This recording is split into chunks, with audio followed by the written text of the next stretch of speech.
Hi everyone, and welcome to your new moon tarot reading for June. This lunation sits in Gemini and is also an eclipse. Checking the notes, solar eclipse, making sure I don't say the wrong thing. So this lunation happens at 6:52 a.m. Eastern Standard Time, adjust for your time zone. You'll have your new moon energy forecast to head to here in your library for the full details on this lunation. But for this reading, we just do that little bit about Gemini. Gemini being an air sign is an, avid learner, consumes information, reads, scroll, swipe, and really is capable of changing its mind. Now there is the balance and the imbalance of this. The balance is so beautiful, saying that, yesterday I thought this, but I also learned this today, and that has changed my mind and perspective on that. So now I think this, right? And so this is the best of education, right? Learning new information, and what we don't know. And when we do find out, know better, do better.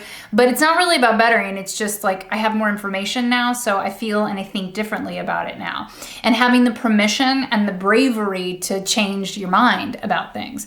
So because this is an eclipse, I would say that on a collective scale, global scale, we are going to see things change, right? Like the information on things are going to shift. The Taurus sun in me always goes, just sit on it. Don't shift anything just yet. See how you feel about it. See if it sticks or not. Because the imbalanced side of Gemini is that it can be flip-floppy. It can be flaky and go, oh, I think this. Well, now I think this. And you're like, well, where do you really stand on it, right? So there is beauty in the Gemini energy of the capacity to shift and change and to learn, right? But there's also the shadow of it where it'll just have you spinning and cycling and thinking and overthinking into some anxiety or not getting grounded or making decisions, right? So I think with Gemini energy, because it moves so quickly, air, right? That sitting on things and taking in that new information and processing them and really going, how do I feel about this? What do I think about this? How does this compare, contrast, or contribute to what I knew before?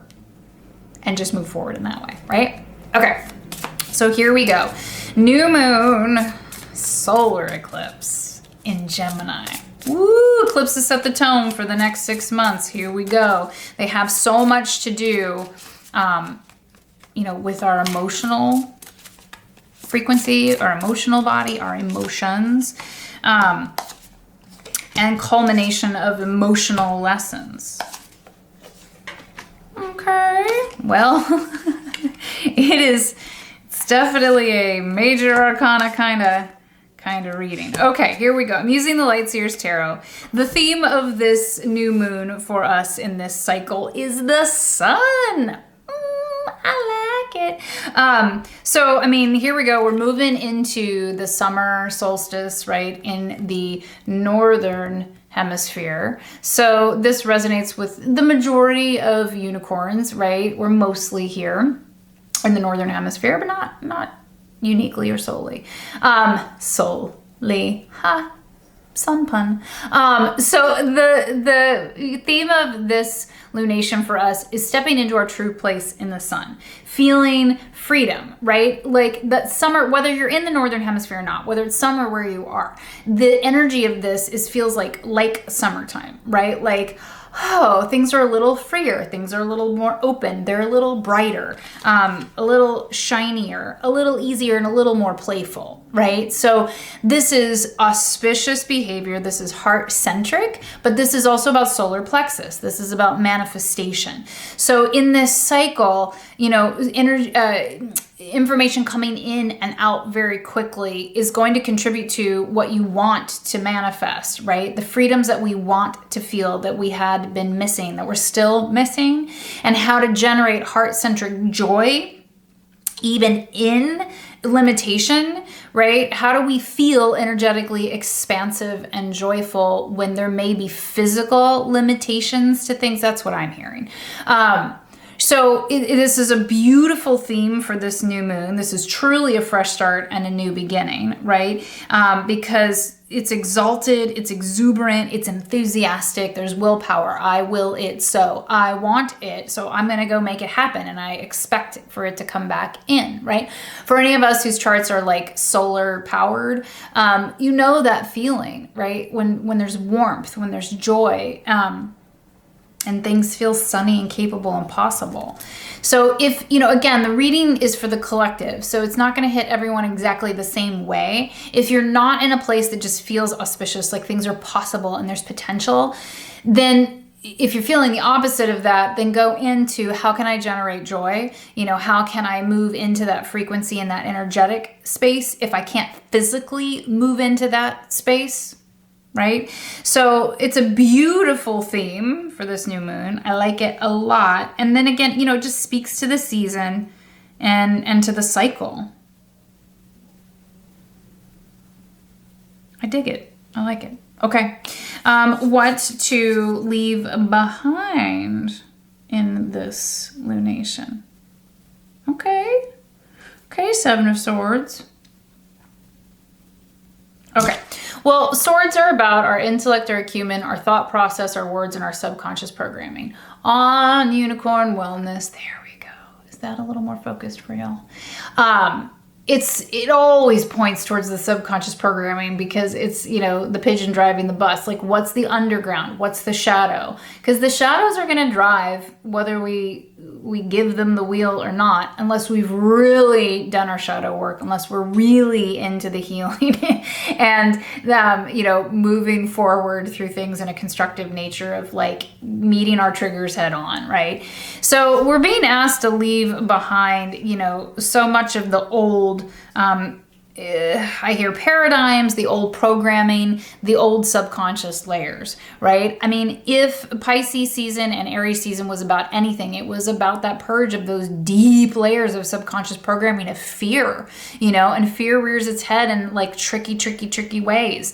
And to me, like the essence of a spiritual practice is to really release fear and surrender into faith and hope and infinite potential. It is why, Unicorn Wellness is unicorn wellness, because it's that presence of healing, of infinite hope and potential and unlimited potential, right?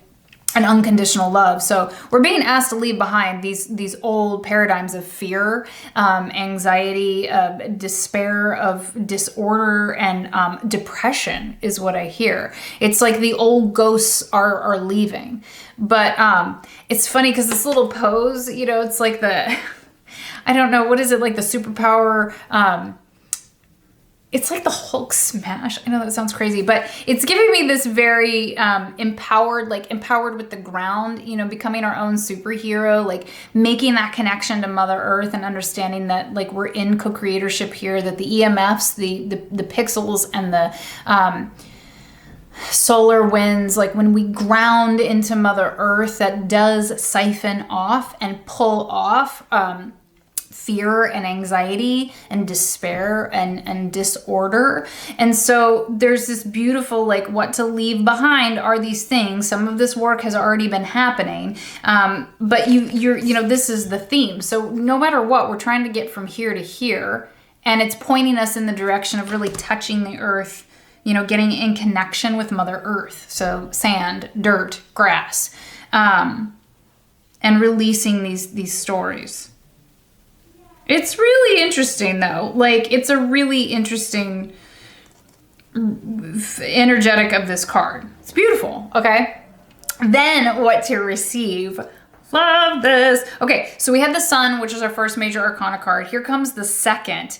I mean, these are some of my favorites. I'm not gonna lie. So this is what to receive is the Empress. Okay, so the Empress is the mother of mothers, right? She is shameless in her want and desires and her receiving. She is abundant. Like, she is abundance, okay? And so when we get connected to Mother Earth, when we allow these old false paradigm fears to really allow Mother Earth to siphon them off of us, then we can really receive, right? She is I know that these words, like the language can be triggering, but we all come from a mother. This is about creative life force. Like the Empress is creative life energy. She is the domestic goddess, the hostess with the mostest, like she nourishes, she bolsters, she nurtures. But this is not martyrdom. Like she goes, no, I receive abundantly. And it's not an exchange. I did this for you, so I get that.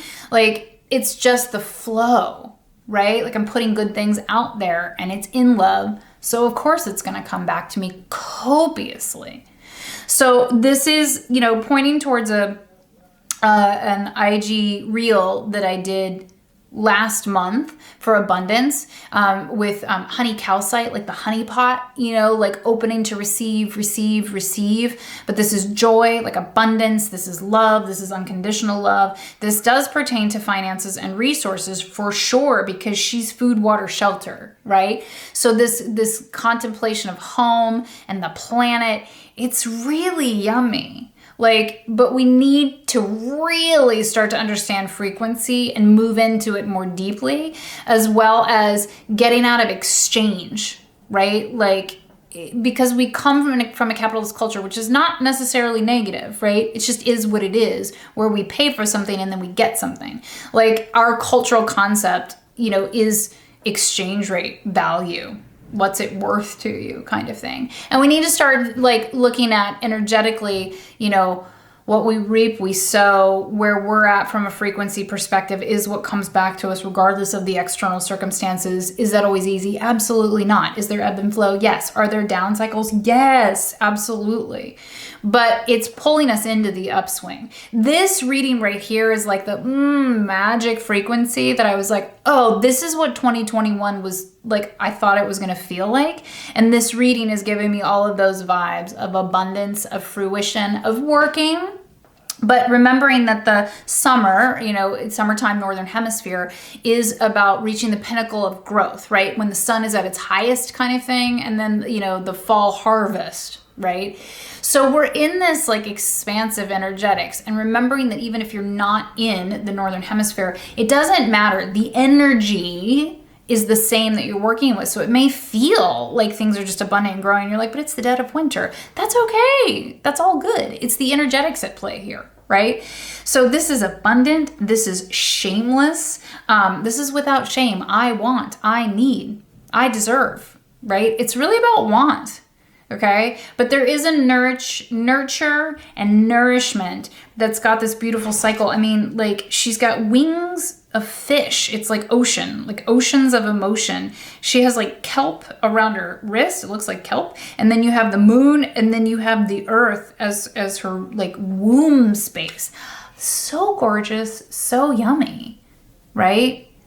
And so for those who identify as female, this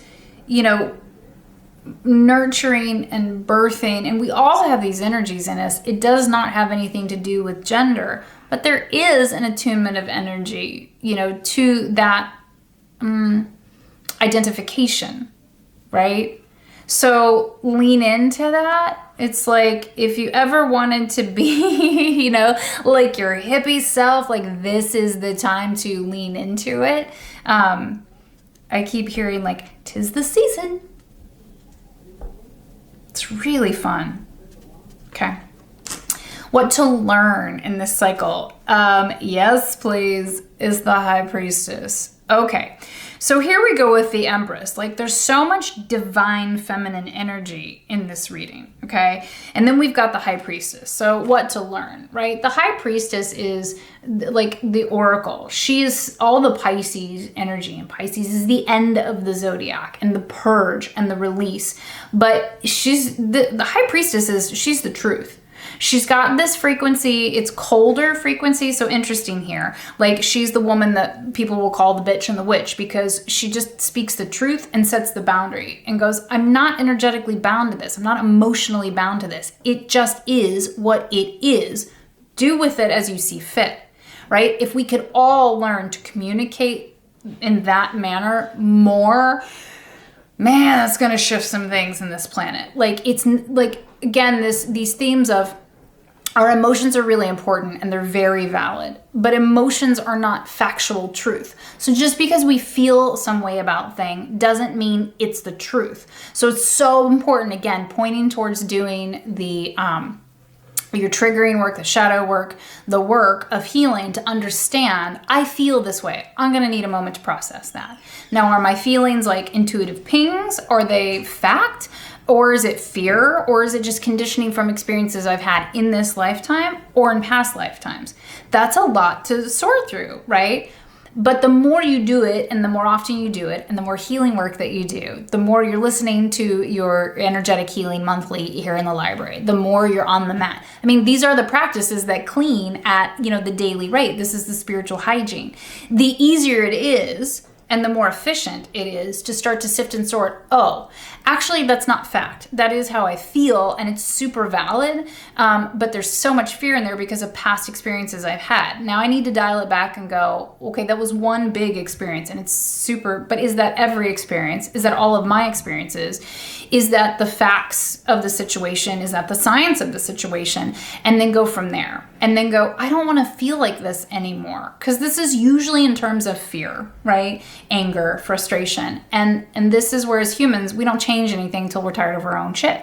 And so it's like, I'm really tired of feeling this way. So how can I shift into trust, into intuition, into patience, into surrender, into meditation, into the messaging of the greater cosmos, into my divine energy and my divine nature of actually the trick in this matrix is to finally get back to home base of I am safe, I am whole, manifestation and magic and abundance are available to me at all times. It is the matrix that makes me think otherwise, right? It's the 3D human experience. That's a lot, but it's here. So we're being asked to learn to really lean into our high priestess and the high priestess practices. The high priestess, again, the biggest thing that's coming through with this is, again, we're in Gemini, so communication. So she's pushing us to communicate in a way that is not attached emotionally, okay? That doesn't mean you don't process the emotions or you don't feel them or they don't influence things, but they are not everything. And that's a very interesting line, right? And so she says, just communicate. These are the answers. These are the resources to work with. This is the decision that's being made. This is what, it doesn't need to be sandbagged and loaded with shame and guilt and frustration and everybody else's emos that hasn't done their work yet. Does that make sense? Because she is the woman with the answers. Specifically, this is what's coming through. So gender specific pronouns here, but she is the woman with the answers. You may not like what she has to say, but it's right. It's truth, right? And you're just going to have to work your way through it. So there's, so much of this, like, this is what we're being asked to learn. More meditation, more trust in the intuition, more trust to the pings and the weight of what we know to be true for ourselves. And it's okay for that to not be true for other people. And that's okay for other people's truths to not be ours. Are we comfortable in what we're doing? Yeah, great. Do we like that side eye? No, but that's not my business. That's not me. Okay? The high priestess tends to spend a little more time alone and definitely more time in meditation. Okay? Okay. Okay. What to give in this lunation? Ace of Cups. In this deck, it to me is so divine, feminine, heart-centric, right? Cups about emotions and love, unconditional love, spiritual connection. Okay, so there's that.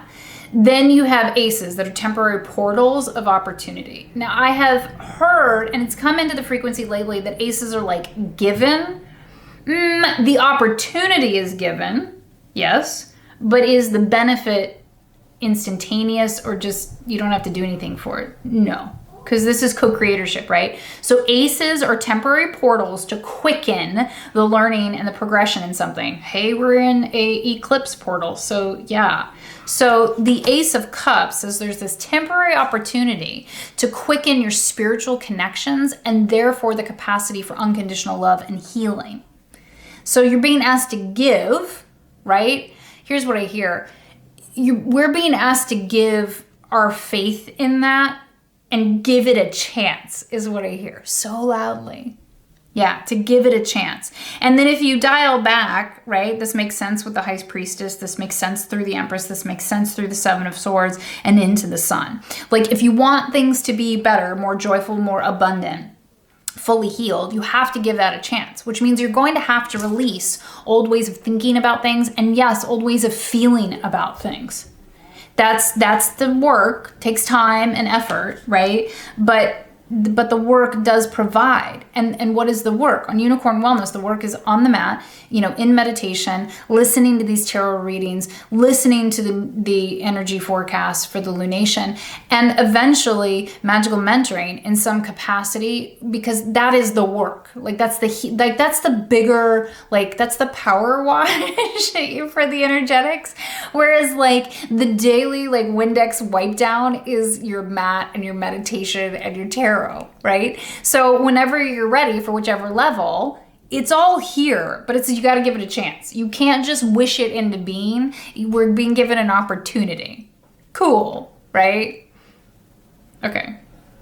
This reading's making me so happy. I mean, it's a hell of an energy coming through. All right.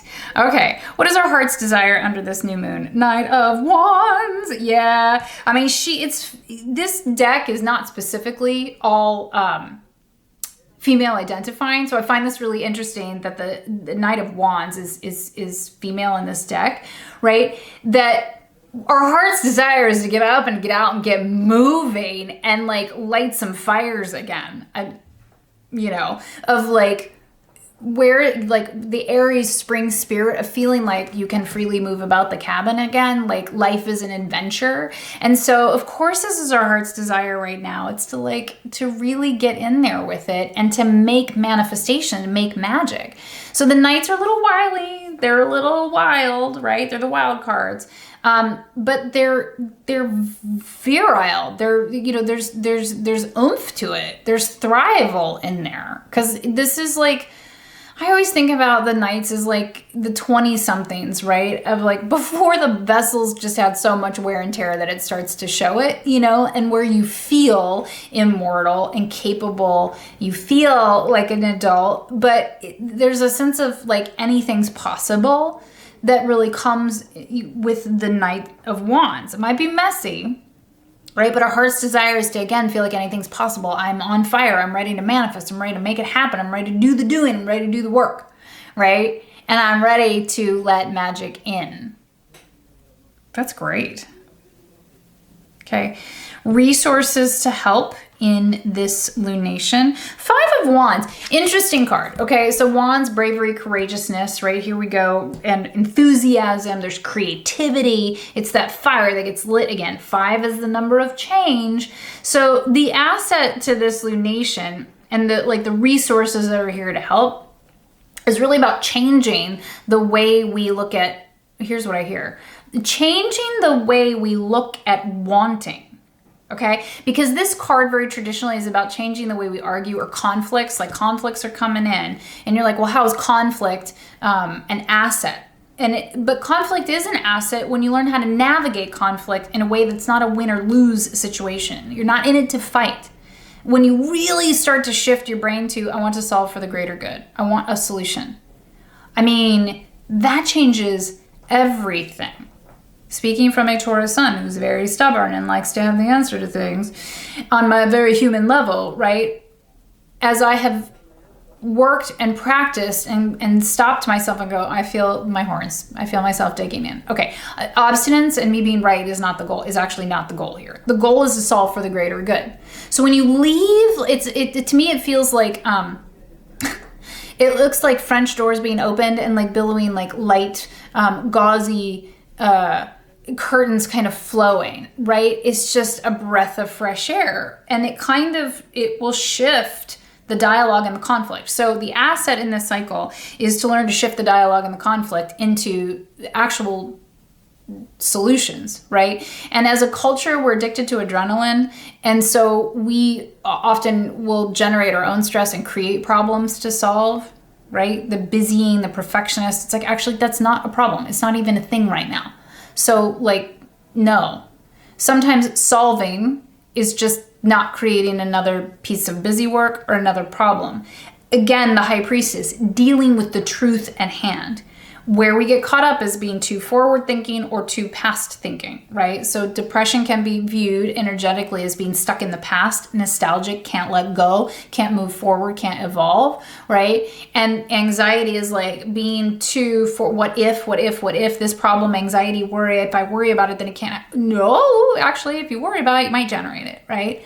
So pulling you into the now. This is just literally what's happening right now. These are the facts before us. Yes, we want to have some forethought. Yes, we definitely want to learn from the past and not repeat things, but being really present and looking at challenges, conflicts, potential arguments from a new lens and changing and going, do I really care to be right in this instance, or do I really just want a solution? Because Aquarian nature, this year is such an Aquarian year, is how do I solve for the greater good? I don't care whose idea is. I don't care whose emotions are attached to it, what you feel about it. That's not actually fact. And that's not dismissive of our human feeling experience. So powerful.